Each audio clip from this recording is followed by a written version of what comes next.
Performance के basis पे Dubai जाने वाला है, राइट। कुशीनगर जिले के कप्तानगंज का एक लड़का इस समय दुबई की यात्रा करेगा। सही सुन रहे हैं आप। द क्रिसेंट स्कूल में 10वीं का छात्र 97 कुछ नंबर पाकर पूरे जनपद कुशीनगर में एक महत्वपूर्ण स्थान हासिल किया है और विद्यालय प्रबंधन तंत्र ने यह फैसला लिया है कि उस बच्चे को इस जो परफॉर्मेंस उसने की है उसके बदले उनको दुबई अपने खर्चे पे घुमाएंगे, ताकि ये प्रेरणा अन्य बच्चों तक पहुंचे, अन्य बच्चे इसी प्रकार से तत्परता से मेहनत करें और इस अचीवमेंट को हासिल करें। मेरे साथ उज्जवल रौनियार हैं जो इस समय 97 पॉइंट समथिंग नंबर पाकर 10वीं की कक्षा में पूरे जनपद में एक स्थान हासिल किया है। मैं उनसे बात करूंगा और जानना चाहूंगा कि क्या ये आगामी बच्चों के लिए क्या सलाह देते हैं।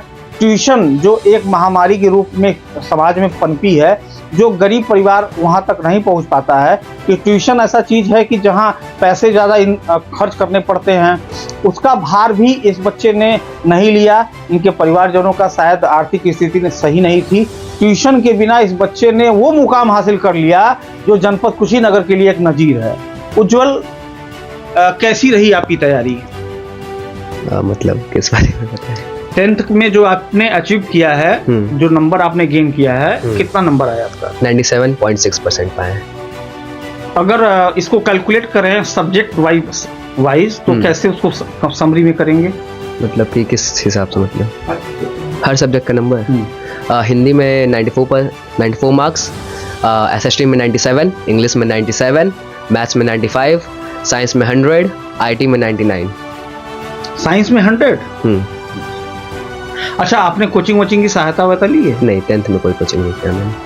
तो फिर ये इतना अचीवमेंट कैसे, विद्यालय ने कैसा सपोर्ट किया था आपके साथ? टीचर्स अच्छे थे, पढ़ाए, उन्होंने जो पढ़ाया समझ में आया।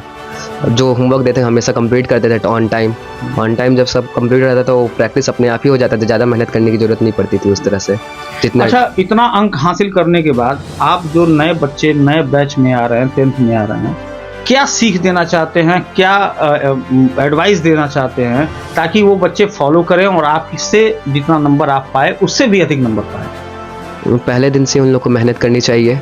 जितना टीचर्स होमवर्क दे उनको रोज़ हमेशा वो हर रोज़ कंप्लीट कर लेना चाहिए। ऐसा नहीं करना चाहिए कि कभी टीचर्स होमवर्क दे उनको छोड़ छाड़ के चल देना चाहिए, मतलब कि ऐसा बाद में कर लेंगे, ऐसा वाला करेंगे तो उनका मार्क्स कंफर्म कम आएगा। क्योंकि अगर पहले दिन से मेहनत करेंगे इस तरह रहेगा कि लास्ट दिन तक जाते जाते ज़्यादा मेहनत करने की ज़रूरत नहीं पड़ेगी। थोड़ा रोज़ करेंगे, इस तरह लास्ट जाते जाते आराम से हो जाएगा, काफ़ी अच्छा मार्क्स आ जाएगा। बिना ट्यूशन की कठिनाइयों का सामना नहीं करना पड़ा? कुछ क्वेश्चन फंसते थे, टीचर से पूछ लिया करते थे स्कूल में आकर, टीचर्स बता देते। पूरा समर्थन विद्यालय का आपको मिला जो टीचर के साथ थे। अच्छा, आप अच्छा अंक हासिल किए हैं, इंटर में भी अच्छा अंक हासिल करेंगे, मेरी शुभकामनाएं आपके साथ हैं। आपका एम क्या है जीवन का, कि क्या आप बनना चाहेंगे आगे? साइंटिस्ट बनना चाहते हैं। साइंटिस्ट बन के देश की सेवा करना चाहते हैं। चलिए, ये थे उज्जवल रौनियार जिन्होंने अपनी पूरी बात रखी। और सबसे अहम बात जो स्क्रिप्ट में मैं पहले भी मेंशन किया था कि दुबई की यात्रा पे एक लड़का जाएगा कप्तानगंज से, और भेजने वाले द क्रिसेंट स्कूल के प्रिंसिपल मोहम्मद हसीब भी हैं। मैं जानना चाहूँगा कि उनको ये प्रेरणा कहाँ से मिली इस बच्चों के अंदर ऐसा भूमिका डालने के लिए, एक ऐसा उत्साह भरने के लिए कि दुबई की यात्रा कितनी महंगी हो सकती है और सस्ती भी हो सकती है, लेकिन ये एक रचनात्मक सोच है। ये सोच उन्होंने कहाँ से डेवलप किया? सर जरा प्रकाश डालिए, ये सोच आपने कहाँ से क्रिएट किया था? देखिए, सबसे पहले मैं तो 20 से भी ज़्यादा देशों में, एशिया, यूरोप घूमता रहता हूँ, सीखता रहता हूँ। मुझे लगता है कि शुरू से हमारे भारतीय सभ्यता में भी बताया गया है कि घूमने से जो सीखने को मिलता है शायद लाइब्रेरी की किताबों में भी हमें वो ज्ञान नहीं मिलेगा। तो यहाँ अगर हम छोटे कस्बों के बच्चों की बात करें तो जो इनमें टैलेंट है वो शहर के बच्चों में भी नहीं है। एक बड़ा फ़र्क बस इनमें यही आ जाता है कि शहर के बच्चे बहुत एक्सपोज्ड होते हैं और छोटे कस्बे के बच्चे उतने एक्सपोज नहीं होते। चूँकि मैं अपनी ज़िंदगी इन बच्चों में जीता हूँ तो मैं ये चाहता हूँ कि इन बच्चों को भी वो मौका मिले, वो प्लेटफॉर्म मिले कि वो उस दुनिया को, आज के समय में हम देखते दुबई बहुत आगे चल रहा है, बहुत एडवांस है, वर्ल्ड ट्रेड सेंटर है, तमाम न्यूयॉर्क से लेके हर एक किंग्स कॉलेज लंदन वहाँ पे। तो बच्चे जाएँ और देखें क्या दुनिया में चल रहा है और वो अपडेटेड रहें। बच्चे का आपने सुना होगा कि वो साइंटिस्ट बनना चाहता है, तो आज की टेक्नोलॉजी से वो अवेयर रहे क्या चल रहा है। और ऐसा करके जैसे हमने 97% का टारगेट दिया था, ये एक बच्चा अचीव किया, 1-2% से अभी हमारे कई बच्चे छूट गए हैं और मुझे इसका दुख है। मैं चाहता था कि वो बच्चे आए, भले ही मेरे ऊपर कितना भी बोझ पड़ जाए, लेकिन मैं उनको लेकर जाऊं और ये मिसाल बने, ना सिर्फ अपने परिवार के लिए, आज इनके परिवार के लिए गर्व की बात है, बल्कि आने वाले जितने भी है 10th में जो अभी बच्चे हैं, जो 9th में 8th, वो कितना सोचिए इंस्पायर हो रहे होंगे जब ये वीडियो देखेंगे। कितने गार्जियन वो इंस्पायर होंगे कि ये एक बच्चा हज़ारों के लिए इंस्पिरेशन बनेगा और इसको देखकर वो सब चाहेंगे कि हम भी 97 लाएं।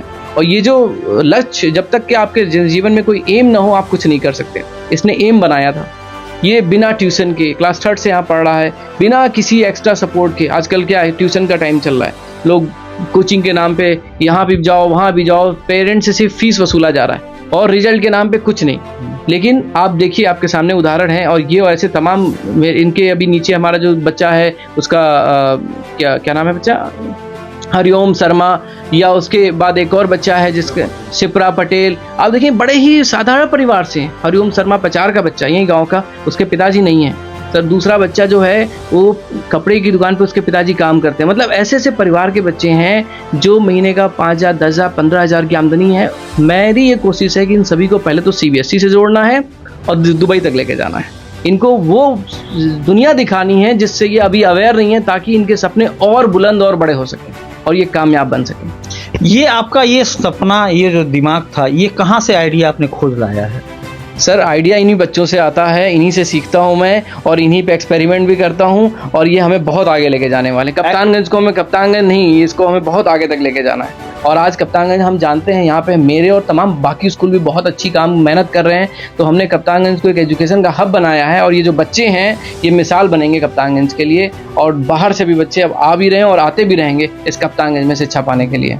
एक जो वीडियो वायरल हो रहा है आपका सोशल साइट पे कि आप दुबई घुमाएंगे, हाँ, तो शायद मेरी जहां तक मुझे जानकारी है, कुशीनगर जनपद छोड़ दीजिए, देवरिया जनपद छोड़ दीजिए, गोरखपुर एक मेट्रोपॉलिटन सिटी के रूप में डेवलप हो रहा है।